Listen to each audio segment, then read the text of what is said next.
Hello ছাত্রছাত্রীরা, আজ আমি তোমাদের ক্লাস 6-এর রায় ও মার্টিন প্রশ্নবিচিত্র 2026-এর ইতিহাস বিষয়ের প্রথম ইউনিট টেস্টের 1 নাম্বার যে সেটটি আছে বালুরঘাট হাই স্কুল, আজ এই সেটটি তোমাদের করে দেখাবো। দেখো, 1 নাম্বারে তোমাদের কি বলেছে, সঠিক উত্তরটি বেছে নিয়ে লেখো। একে হোমো হাবিলিস বলা হতো, এটা হবে সিএ, দক্ষ মানুষকে। দুয়েরটা ভারতীয় উপমহাদেশের সব থেকে পুরনো পাথরের অস্ত্র পাওয়া গেছে, এটা হবে এ, কাশ্মীরের সোয়ান উপত্যকায়। তিনে কি বলছে, আলতামিরা গুহার ছাদে যে চিত্র আছে তা হলো, এটা হবে বিয়ে, বিশাল ষাঁড়ের। চারে আদিম মানুষ প্রথম কৃষিকাজ শেখে, এটা হবে নব্যপ্রস্তর যুগে। পাঁচে এখনও অবধি পৃথিবীতে সব থেকে পুরনো কার্পাস চাষের নমুনা পাওয়া গেছে, এটা হবে বি, মেহেরগড় সভ্যতায়। ছয়ে লোথাল কথার অর্থ হলো বি, মৃতের স্থান। দুয়ে কি বলেছে, এক কথায় উত্তর দাও। একে হুন্সগি উপত্যকা কোথায় অবস্থিত, এটা লিখবে হুন্সগি উপত্যকা কর্ণাটকে অবস্থিত। দুয়ে কি বলেছে, প্রধানত কিসের আকার থেকে আদিম মানুষের নানা রকম ভাগ করা যায়, এটা লিখবে প্রধানত মস্তিষ্কের আকার থেকে আদিম মানুষের নানা রকম ভাগ করা হয়। তিনি কি বলেছে, হরপ্পা সভ্যতার কোন কেন্দ্রে কোনো সিটাডেল ছিল না, এটা লিখবে হরপ্পা সভ্যতার চানহুদাড়োতে কোনো সিটাডেল ছিল না। চারে বলেছে হরপ্পা মেসোপটেমিয়ায় হরপ্পা সভ্যতার কটি সিলমোহর পাওয়া গেছে, এটা লিখবে তোমরা মেসোপটেমিয়ায় হরপ্পা সভ্যতার 23টি সিলমোহর পাওয়া গেছে। তিনের দেখে কি বলেছে, দু তিনটি বাক্যে উত্তর দাও। একে অ্যাপ কাদের বলা হতো, এটা লিখবে লক্ষ লক্ষ বছর আগে আফ্রিকা মহাদেশের পূর্বাংশ ছিল ঘন জঙ্গলে ঢাকা। এই জঙ্গলে গাছে গাছে ঘুরে বেড়াতো এক ধরনের লেজহীন বানর, এদের অ্যাপ বলা হতো। দুয়ে কি বলেছে, সিটাডেল কি, সিটাডেল হরপ্পা সভ্যতার প্রতিটি নগর দুটি আলাদা অংশ নিয়ে গড়ে উঠেছিল। একে একটি উঁচু ডিবি এলাকা ও দুয়ে একটি নিচু এলাকা। নগরের উঁচু এলাকাকে বলা হতো সিটাডেল, সম্ভবত এই অংশে শাসকরা থাকতেন। তারপর তিনেরটা বলেছে, হরপ্পা সভ্যতায় মৃতদেহ কিভাবে সমাধি দেওয়া হতো, লিখবে হরপ্পা সভ্যতায় মৃতদেহ সমাধি দেওয়া হতো, মৃতদেহের মাথা উত্তর দিক করে শুয়ে রাখা হতো, সমাধির ভিতর তার ব্যবহার করা গয়না ও মাটির পাত্র রাখা হতো। কালীবঙ্গালে ইটের তৈরি সমাধিও দেখা যায়। চারে কি বলেছে, হোমো স্যাপিয়েন্স প্রজাতির দুটি বৈশিষ্ট্য লেখো। 1 নম্বরে লিখবে এই প্রজাতির মানুষেরা স্বাভাবিকভাবে হাঁটাচলা করতে পারত। 2 নম্বরে লিখবে এরা বিভিন্ন কাজে আগুনের ব্যবহার করত। 3 নম্বরে এরা ফলমূল ও পশুর মাংস পুড়িয়ে খেত। 4 নম্বরে এরা ছোট ও ধারালো অস্ত্র বানিয়েছিল, বর্ষা জাতীয় পাথরের অস্ত্র বানিয়েছিল। চারের দাগের বেড়ে কী বলেছে দেখো, চারের একে আগুনের ব্যবহারের ফলে মানুষের জীবনে কি কি পরিবর্তন এসেছিল, এটা লিখবে আগুন জ্বালাতে শেখার পর আদিম মানুষের অনেক সুবিধা হয়েছিল, যেমন একে প্রচণ্ড শীতের হাত থেকে রক্ষা। আদিম মানুষ আগুন জেলে তার তাপ নিয়ে প্রচণ্ড শীতের হাত থেকে রক্ষা পেত। 2 নম্বরে জীবজন্তুর আক্রমণ থেকে রক্ষা, সব প্রাণী আগুনকে ভয় পায়। আদিম মানুষ আগুন জ্বালাতে শেখার পর আগুন নিয়ে অন্য জীবজন্তুর আক্রমণের মোকাবিলা করত। 3 নম্বরে আগুনে ঝলসে খাওয়া, আগুন জ্বালতে শেখার পর আদিম মানুষ কাঁচা মাংস খাওয়ার বদলে আগুনে ঝলসানো খাবার খাওয়া শুরু করলো। তারপরে 2 নম্বরে কী বলেছে, আদিম মানুষ যাযাবর ছিল কেন, লিখবে আদিম মানুষ ছিল যাযাবর, তারা বিভিন্ন জায়গায় ঘুরে ঘুরে দিন কাটাতো, তাদের কোনো এক জায়গায় পাকাপাকি বসতি ছিল না। যাযাবর জীবনযাপনের কারণ 1 নম্বরে লিখবে খাদ্য সংগ্রহ, আদিম মানুষ নিজেদের খাবার নিজেরা বানাতে পারত না, তারা বন জঙ্গল থেকে খাবার সংগ্রহ করে খেত।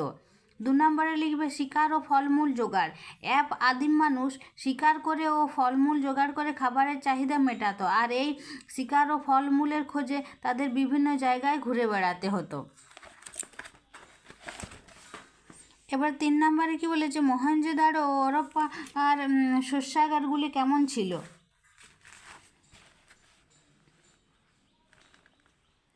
হরপ্পা ও মহেঞ্জোদারো খাদ্যশস্য মজুদ রাখার জন্য দুটি বড় জায়গা ছিল। সেগুলি অনেকটা পাকা ইটের তৈরি বাড়ির মতো। হরপ্পার শস্যাগারটির আয়তন ছিল দৈর্ঘ্যে 200 ফুট ও প্রস্থে 150 ফুট।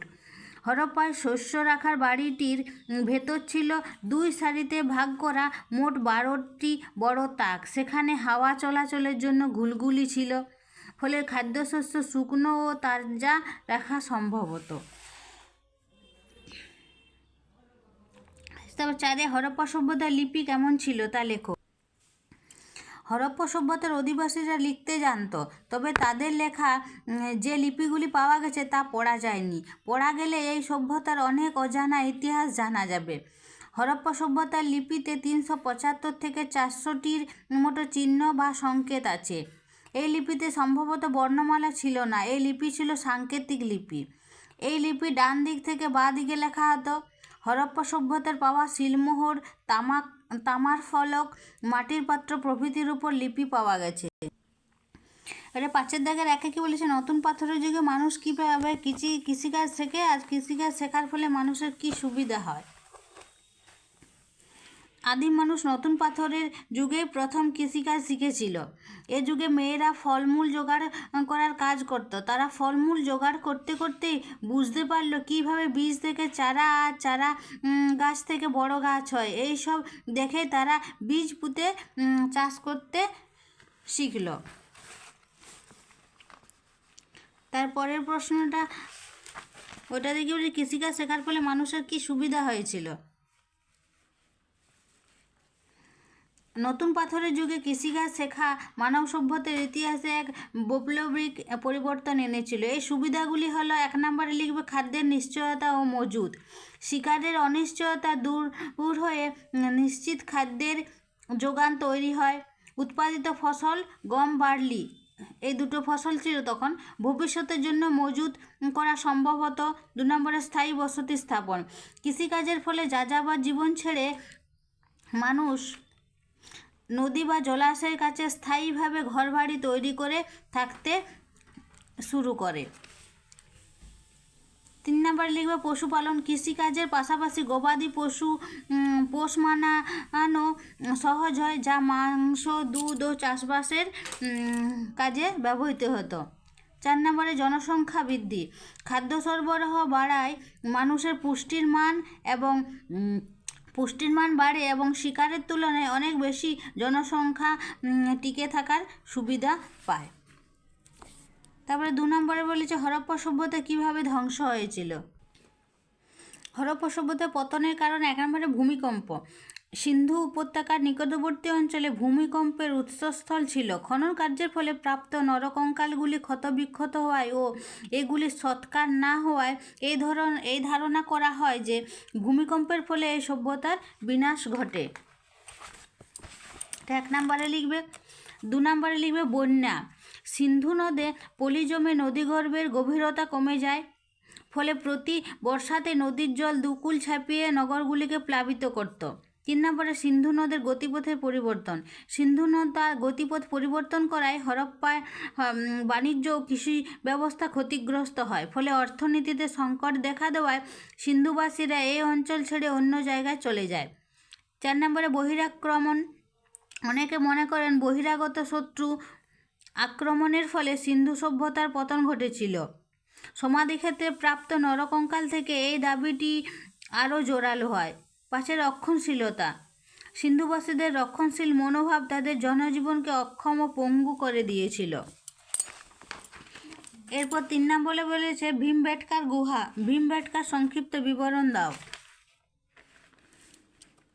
ভীমবেটকার গুহা মধ্যপ্রদেশের ভূপাল থেকে 45 কিমি দক্ষিণে বিন্ধ্য পর্বতমালার পাদদেশে ভীমবেটকার অবস্থিত। ভীমবেটকা নামটি মহাভারতের চরিত্র ভীমের বসার স্থান থেকে এসেছে বলে ধারণা করা হয়।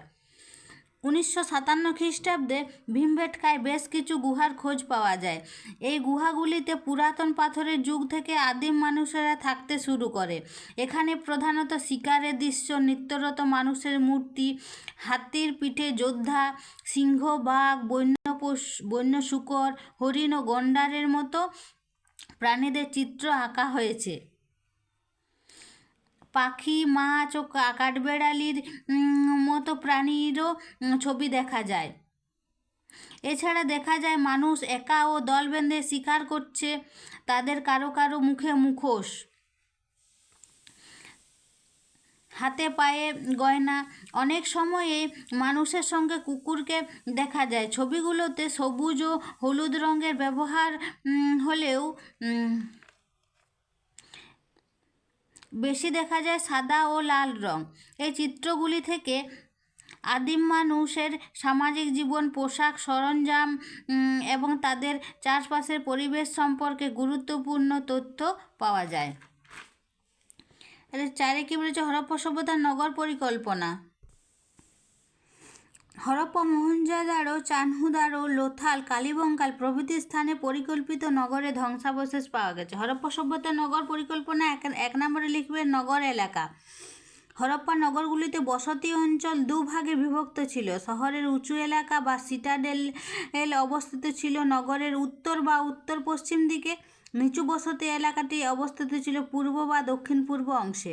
2 নম্বরে লিখবে ঘরবাড়ি। হরপ্পা সভ্যতায় ঘরবাড়িগুলি ছিল পোড়া ইটের তৈরি। হরপ্পা সভ্যতায় যেমন দোতলা, 3তলা বড় বাড়ি ছিল, তেমনি মাঝারি ও খুব ছোট বাড়িও ছিল। বসত বাড়িগুলিতে বেশ কিছু ঘর থাকলেও সেগুলিতে রান্নাঘর থাকতো একটি করে, যা থেকে অনুমান করা হয় যে সেই সময়ে যৌথ পরিবারের অস্তিত্ব ছিল। 3 নম্বরে রাস্তাঘাট। মহেঞ্জোদারো ও হরপ্পার চওড়া পাকা রাস্তাগুলি সাধারণত উত্তর দক্ষিণ দিকে প্রসারিত ছিল। তুলনায় কম চওড়া রাস্তা ও সরু গলিগুলি ছিল পূর্ব পশ্চিমে প্রসারিত। রাস্তাগুলির দুধারে বাঁধানো ফুটপাতও ছিল। আরেকটা লিখবে পয় প্রণালী। মহেঞ্জোদারোর নিচু এলাকায় প্রায় 2000 বাড়ির জন্য অন্তত 27টি কুয়ো ছিল। তবে হরপ্পায় এত সংখ্যক কুয়ো না থাকলেও প্রতিটি বাড়িতে শৌচাগার ছিল। ঢাকা নর্দমা সহযোগে সুপরিকল্পিত জল নিকাশি ব্যবস্থা ছিল হরপ্পায়। প্রতিটি বাড়ি থেকে ছোট নালার জল গিয়ে মিশত বড় নর্দমাগুলিতে। তোমাদের 1 নম্বর সেটটি এখানে শেষ হলো।